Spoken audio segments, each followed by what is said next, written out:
दोस्तों नमस्कार, स्वागत है आप सभी का। एक बार फिर से आई चलते हैं बिहार की ताज़ा खबरों की ओर। लेकिन उससे पहले अगर आपने अभी तक इस चैनल को सब्सक्राइब नहीं किया तो सब्सक्राइब कर लें, जिससे कि आपको बिहार की ताज़ा खबर रोजाना मिलती रहे। पहली बड़ी खबर, बिहार के लोगों को ओल्ड पेंशन स्कीम का बहुत ज्यादा इंतजार है और बिहार की ओल्ड पेंशन स्कीम लागू करने को लेकर सभी की नजरें सरकार पर टिकी है। हालांकि इस मुद्दे पर बिहार के मुख्यमंत्री नीतीश कुमार ने अभी तक कुछ नहीं कहा है। इधर विधानसभा में इस मामले को उठाया गया। बिहार सरकार के मंत्री की तरफ से इस मामले में सरकार का पक्ष भी रखा गया। बिहार के लोगों को इसके बाद से इस योजना के लागू होने का बेसब्री से इंतजार है। हल्के राज्य में हर 10 दिन में नीतीश कुमार का साथ छोड़ रहा जेडीयू का कोई बड़ा नेता। लोकसभा चुनाव में अब कुछ महीनों का ही वक्त बचा है, मगर बिहार में भारी राजनीतिक उठापटक हो रही है। 2024 के चुनाव में देश भर के विपक्षी दलों को एकजुट करने का संकल्प लेने वाले मुख्यमंत्री नीतीश कुमार की खुद की पार्टी बिखरने लगी है। आलम यह हो गया कि हर 10 दिन में एक बड़ा नेता नीतीश कुमार का साथ छोड़कर जा रहा। पहले उपेंद्र कुशवाहा ने जेडीयू छोड़कर अलग पार्टी बनाई। इसके बाद पूर्व सांसद मीना सिंह बीजेपी में चली गई और अब शंभुनाथ सिन्हा ने भी जेडीयू को अलविदा कह दिया है। बल्कि बिहार के डिप्टी सीएम की ललकार, कहा कि फर्जी मुकदमों से लड़ने को हमारे पास राजनीतिक जमीन है, जिगर है और जमीर है। जमीन के बदले नौकरी मामले में सीबीआई और ईडी की छापेमारी को लेकर तेजस्वी यादव ने भाजपा को ललकार दिया है। बिहार के डिप्टी सीएम ने कहा कि हम फर्जी इंटायर पॉलिटिकल साइंस वाले नहीं बल्कि रियल पब्लिक साइंस वाले समाजवादी लोग हैं। लालू यादव और राबड़ी देवी के छोटे बेटे तेजस्वी यादव ने कहा कि भाजपाइयों के झूठ, अफवाह और फर्जी राजनीतिक मुकदमों से लड़ने के लिए हमारे पास राजनीतिक जमीन है, जिगर भी है और जमीर भी है। हल्के राज्य में ओवैसी भी निकालने जा रहे हैं अधिकार पदयात्रा। नीतीश तेजस्वी का बढ़ाएंगे चिंता। बिहार में लोकसभा की 40 सीटों को लेकर गठबंधन बीजेपी और असदुद्दीन ओवैसी सभी ने पूरा जोर लगाने का प्रयास शुरू कर दिया है। और खबर यह है कि वह बिहार के अहम सीमांचल क्षेत्र में अधिकार पदयात्रा निकालने जा रहे हैं।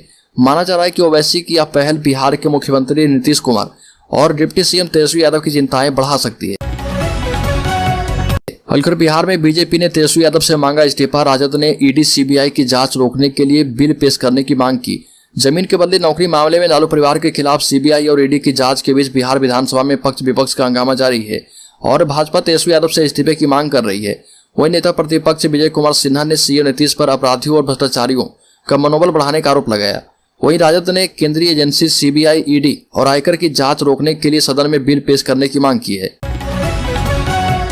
हल्के राज्य के मुजफ्फरपुर जिले में लोगों का घर से निकलना हुआ मुश्किल। 24 घंटे में कुत्ते ने 150 लोगों को काटा।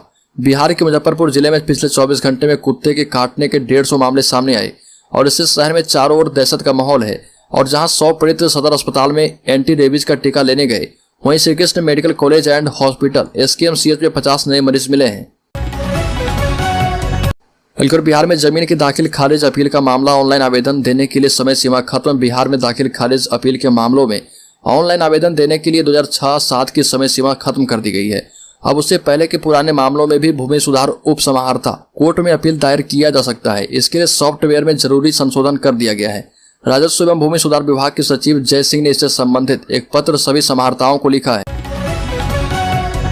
हल्के बिहार में 2 लाख शिक्षकों की पदों पर चल रही नियुक्ति प्रक्रिया। शिक्षा मंत्री का बड़ा बयान। शिक्षा मंत्री प्रोफेसर चंद्रशेखर ने कहा कि शिक्षक नियुक्ति नियमावली में बड़ा बदलाव लाने की तैयारी अंतिम चरण में है और यह नियमावली भ्रष्टाचार मुक्त, त्रुटि रहित, केंद्रीकृत एवं पारदर्शी होगी और इससे शिक्षकों की सेवा शर्त बेहतर होंगे और अनियमितताओं पर प्रभावी नियंत्रण रहेगा।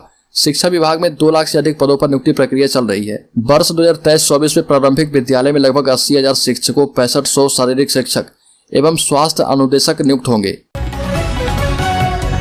बल्कि देश में H3N2 इन्फ्लुएंजा वायरस के प्रकोप को देखते हुए बिहार सरकार ने तैयारियां शुरू कर दी है। स्वास्थ्य विभाग ने H3N2 इन्फ्लुएंजा वायरस से निपटने के लिए एडवाइजरी जारी कर दी है और H3N2 influenza virus Hong Kong flu के प्रकोप को देखते हुए बिहार सरकार ने स्वास्थ्य विभाग को अलर्ट कर दिया है। बल्कि बिहार विधानसभा में भारी हंगामा। बीजेपी विधायक ने माइक तोड़ा। आंगनबाड़ी सेविकाओं का मानदेय बढ़ाने की मांग। स्पीकर ने कहा कार्रवाई होगी। बिहार विधानसभा के बजट सत्र में हंगामा हुआ। कानून व्यवस्था को लेकर विपक्ष के विधायकों ने हंगामा किया। लॉ एंड ऑर्डर और अन्य मुद्दे पर बीजेपी ने विधानसभा में कार्य स्थगन प्रस्ताव लाया।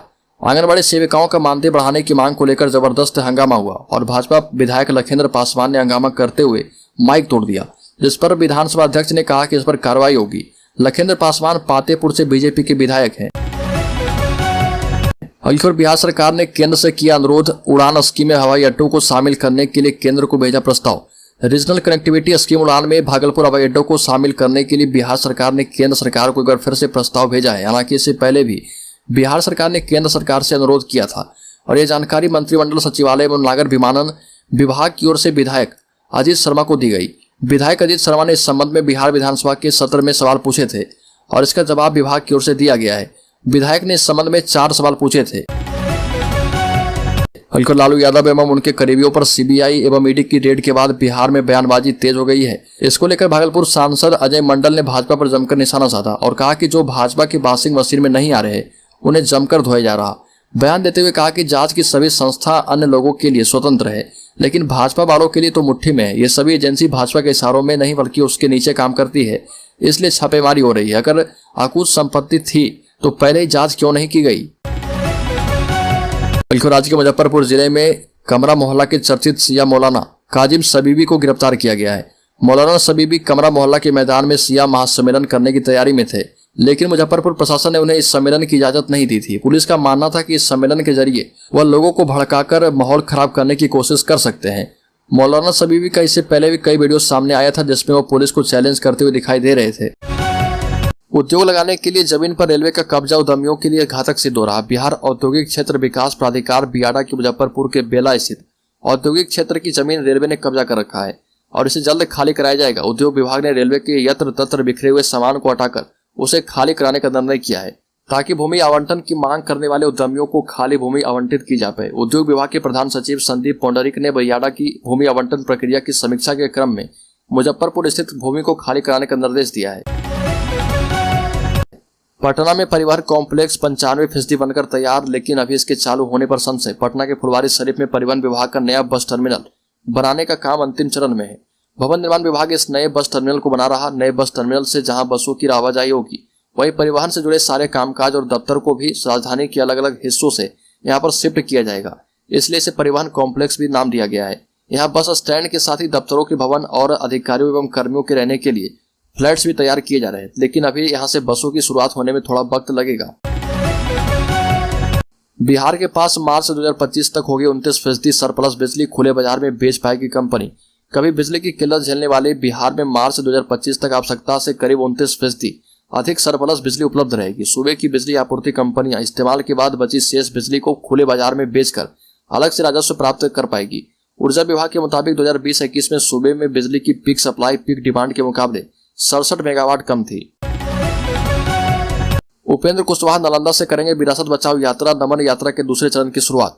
राष्ट्रीय लोक जनता दल के राष्ट्रीय अध्यक्ष उपेंद्र कुशवाहा विरासत बचाओ नमन यात्रा के दूसरे चरण की शुरुआत 15 मार्च से नालंदा जिले से करेंगे और यह जानकारी पार्टी नेता फजल इमाम मलिक ने दी है और बताया कि 15 मार्च को उपेंद्र कुशवाहा लाल सिंह त्यागी के स्मारक पर श्रद्धा सुमन अर्पित करने के बाद जनसभा को संबोधित करेंगे और बिहार शरीफ में गुरु साहिब लाल स्मारक पर माल्यार्पण कर सभा को संबोधित कर यात्रा को आगे बढ़ाएंगे।